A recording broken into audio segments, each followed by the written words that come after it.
Les formateurs de la branche hygiène et soins corporels étaient en assemblée générale pour mettre sur les fonds baptismaux leur réseau. Le président du comité préparatoire énumère les objectifs principaux de ce réseau. C'était ce mercredi 21 octobre 2020 à la Maison internationale de la culture de Porto Novo. Les formateurs de la branche hygiène et soins corporels des départements de Lomé et du Plateau ont décidé de se réunir en assemblée générale constitutive ce jour, mercredi 21 octobre 2020, dans la salle de la Maison internationale de la culture de Porto Novo, afin de mettre en place un réseau qui se focalisera sur la coordination de ces activités et la recherche des conditions favorables à l'émergence des formateurs pour contribuer à la promotion de la formation professionnelle et de l'apprentissage, défendre les intérêts et renforcer les capacités opérationnelles de ses membres, développer le partenariat avec les différents acteurs de la formation professionnelle et de l'apprentissage,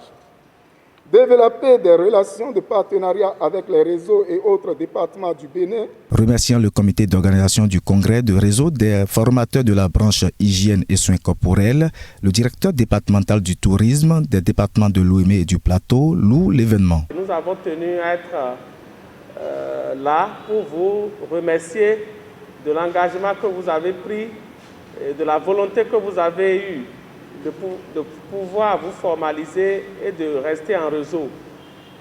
Il est dit que malheur à celui qui évolue seul.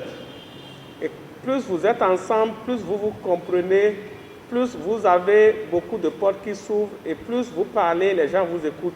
Exprimant ses impressions, le tout premier président de ce réseau des départements de Lomé et du Plateau lance des appels au gouvernement et à son chef, tout en rappelant le but précis du réseau. Mes impressions sont des impressions de joie, parce qu'il faut reconnaître qu'au sein de cette corporation qui vient de connaître les jours, nous sommes battus il y a longtemps. Nous sommes battus pour ce dispositif qui a commencé depuis 2001 avec l'avènement du système de formation par apprentissage de type dual.